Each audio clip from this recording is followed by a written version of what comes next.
God, don't drop it. First official piece of hardware for your office. Yes! It says success is based upon a spiritual quality, power to inspire others. By Instant Winner. He's the chief.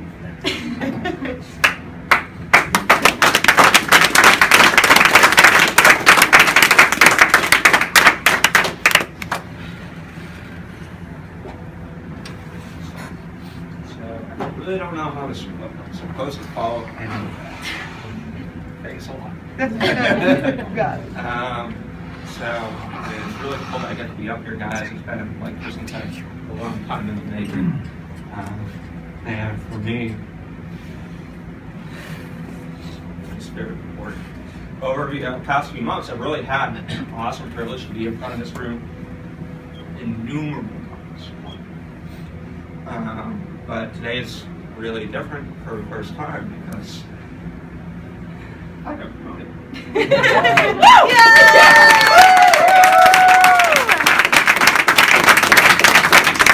I thought you were going to say because of the streamers, but that's okay.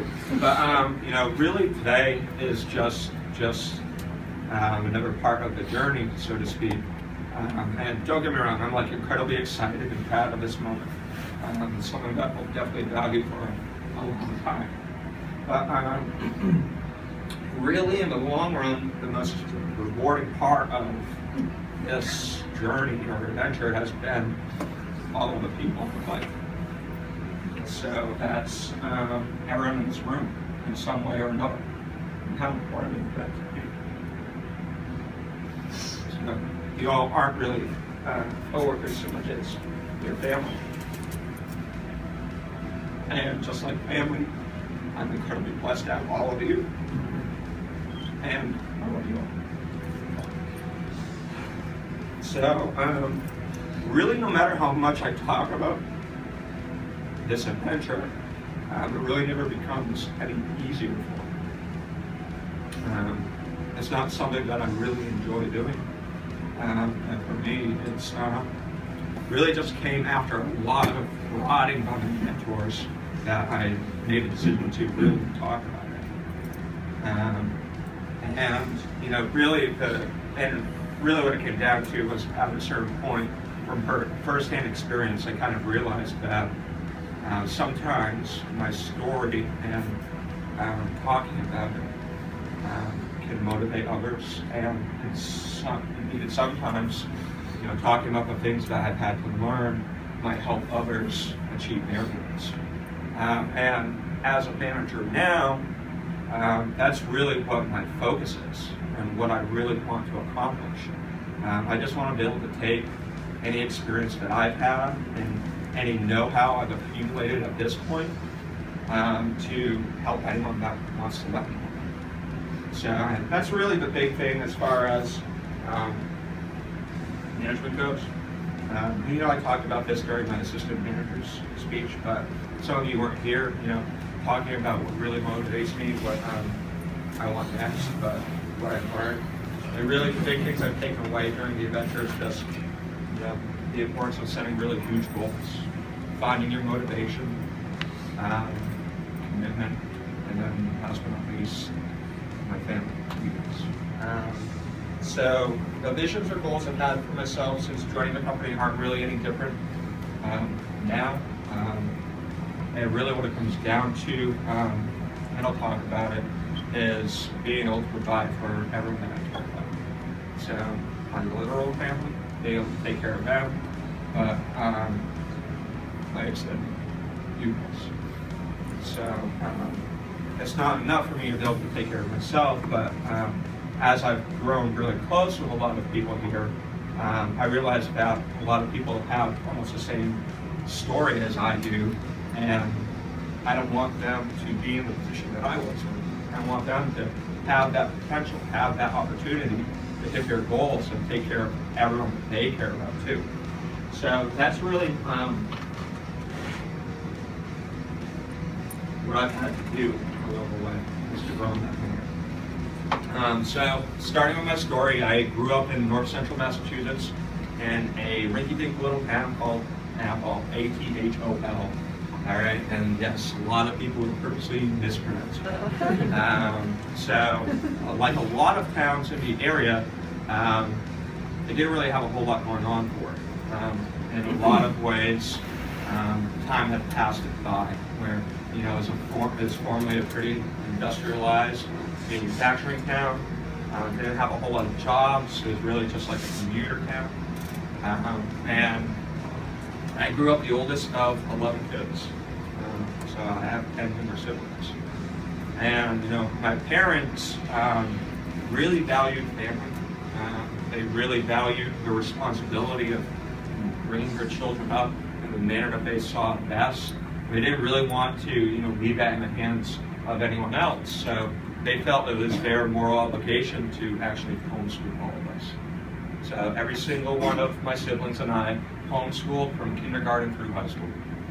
And with that sort of responsibility, with that many kids, teach and take care of, my mom had pretty much 2 full-time jobs in the home. So really the responsibility of providing for the family came down to just my dad. And for my father, he couldn't really easily do that with just one job. I think, in fact, I've never really seen my dad work fewer than 2 jobs. A lot of times 3, even through this day. I talked to him like a week ago. He just got a new second job over at Cabela's, on top of his job as general manager of a hotel. So, realistically, with that sort of background, that's really been sort of the impetus behind my adventure all along, just having that sort of motivation growing up. So, with my dad having to work that hard to take care of the family, he did a really great job. There was never a point in time where we weren't cared for. We always had food on the table. Our lights never went off. We never lacked heat during the winter. But when I look back at my childhood, I would never describe it as we were well off. There's a story I tell sometimes, and some of you know a story where, like, quite literally, on a Monday, what we would do is we'd take the biggest pot we had in the house, and we'd make soup that we'd have to stretch and make last the entire week, where the soup was some water, some frozen vegetables, tomato paste, kind of whatever we had in the house. And then each day what we would have to do is we'd have to add more frozen vegetables, more tomato paste, and just make it last the entire week. And it really became a good day when we had crackers with us. So that for me, very early on, kind of set in my mind that I wanted to have a better future for my family than what I grew up with. With my dad working that much too, another thing that really ended up motivating me in the long run was just the value of time. Where my dad would have to work these 2-3 jobs, and it reached a point where, in order for us to spend time with Dad, we had to literally schedule it. Where we teach everyone here the importance of setting up one-on-ones. We were setting up one-on-ones with Dad. We had a little calendar on the refrigerator that we had to go in and pencil. So I remember I played Little League, so I'd go in and pencil 11:30 a.m. on Sunday, play catch with Dad. And I just play catch with Dad for half an hour. And I didn't want to have to work 2-3 jobs where I'd have to miss that opportunity with my family. I wanted to be able to take time off and just spend it with the family. Go to my kids' Little League games, soccer games, just hang out with them if I wanted to. So, and along with that responsibility of taking care of the family, my dad, that's his foremost priority. Disregarding any thought for himself. He was always very selfless about it. And it kind of hit home to me one time, especially when, I started working with my dad maybe around the age of 16, 17. I worked at a hotel. I started out there just doing odds and ends, but very shortly after I started working, I think I was maybe 15 years old, I was driving to work with him. We had an hour-long drive to work. And I don't even know how it came up, but he had a real conversation with me, and he told me that with everything he needed to do to take care of the family, at that point in time, he didn't have anything saved for retirement. So he was looking at the potentiality of being 65, 70 years old and having to continue to work, where he wouldn't be able to take it easy in his old age. And for me, that was really tough, because this was a man that I really respected. A man that was a really strong figure in my life, and he was being very real and vulnerable.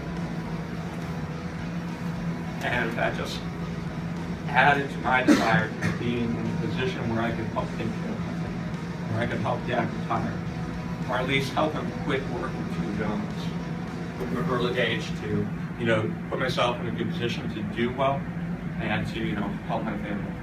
And it was with that motivation where I really started looking at potential careers even before I entered into college.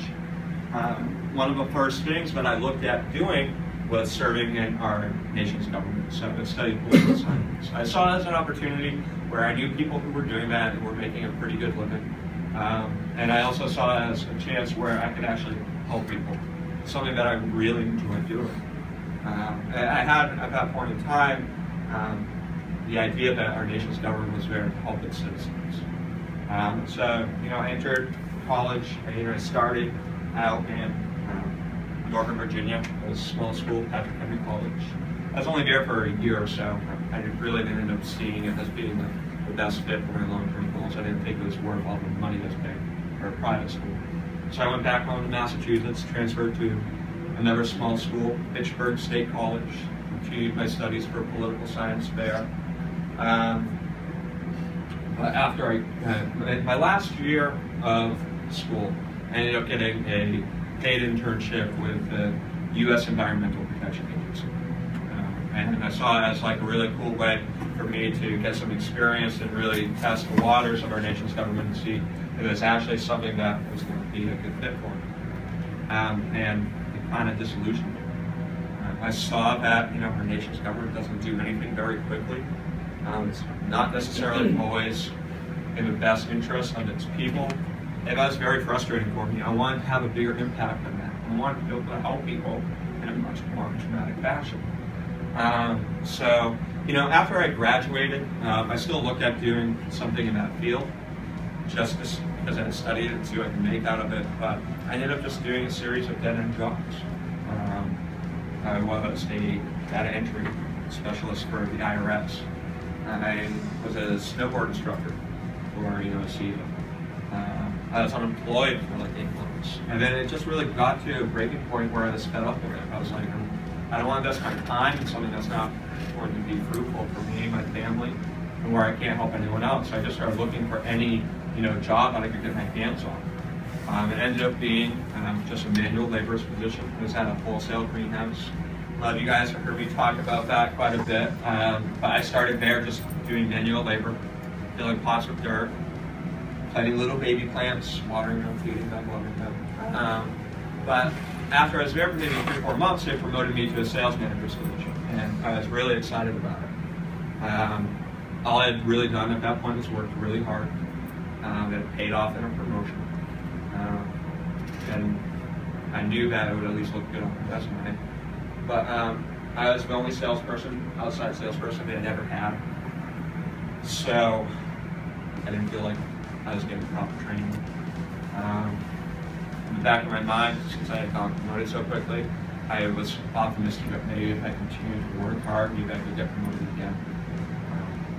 Everyone in a position above mine was a member of the family back home. So I wasn't going to get promoted again anytime soon. So, that was very discouraging for me too. I stuck it out for like a year or two because it was a job, and I knew a lot of people who were struggling to find jobs. But I was frustrated because I wasn't growing professionally. I wasn't getting the chance to develop my career.